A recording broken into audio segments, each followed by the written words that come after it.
Praise the lord. ఈరోజు వాక్యాంశము కీర్తనల గ్రంథం 6వ అధ్యాయం 1వ వచనం.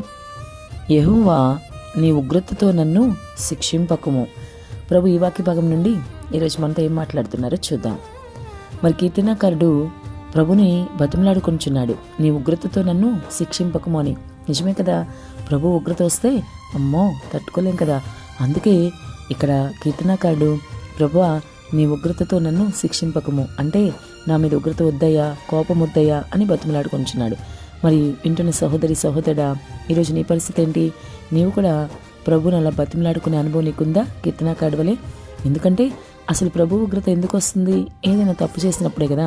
మాటి మాటికి ఉద్దేశపూర్వకంగా పాపం చేస్తూ క్షమించు ప్రభు అని అడుగుతూ పొరపాటున జరిగిన దానికి ప్రభు రక్తం ద్వారా నీకు క్షమాపణ ఉంది.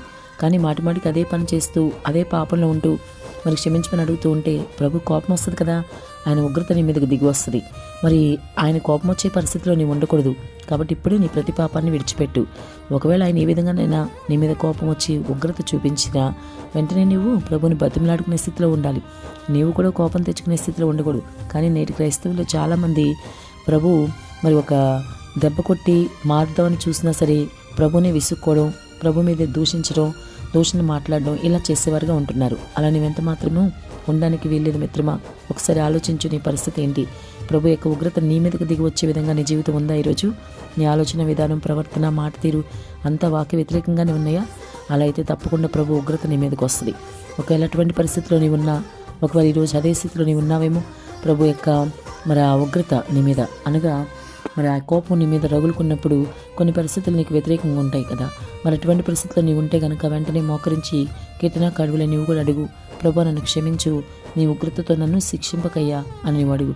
ఆయన క్షమించే దేవుడే కదా, క్షమించడానికి సిద్ధ మనసుకల దేవుడే కదా. క్షమించమని అడగడానికి నీకు ఇంకా మరి ఎందుకంత అహంభావం? వెంటనే క్షమించమని అడుగు, ప్రభు తప్పకుండా నీకు సహాయం చేస్తారు. ఆయన నిమిషం మాత్రమే కోపించేవాడు, కానీ గొప్ప వాత్సల్యంతో మళ్ళా నీ మీద ప్రేమ చూపించే దేవుడు ఆయన.